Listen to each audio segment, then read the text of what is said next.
వయసా 100 సంవత్సరాలా నీకు? 100. నిజం చెప్పు. 7 కొడుకులు 3 అమ్మాయిలు 10 మంది అయితే 4 పోయారు 6 ఉన్నారు. పెద్ద కొడుకు 7 ఇంకా ఇలాగైపోయాడు. ఇలాగైపోయాడు పెద్ద 7 ఇంకా ఇలాగైపోయాడు. నువ్వు స్టాండర్డ్ ఉన్నావు కదా, 100 సంవత్సరాలు వచ్చినా 16 సంవత్సరాలు పచ్చి పిల్లలు లాగా ఉంటాయి నువ్వు. ఇంకాను నేను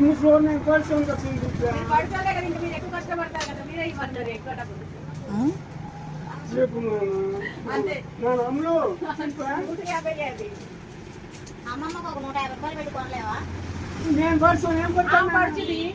అమ్మమ్మ అంటే కొడతాను నిన్ను మళ్ళీ. 150 రూపాయలు పెట్టి కొనుక్కున్నావు రెయిన్ కోట్. అమ్మమ్మ కొనడానికి ఏమైంది? ఒక 150 రూపాయలు పెట్టలేము, 250 పెట్టట్లేదుగా.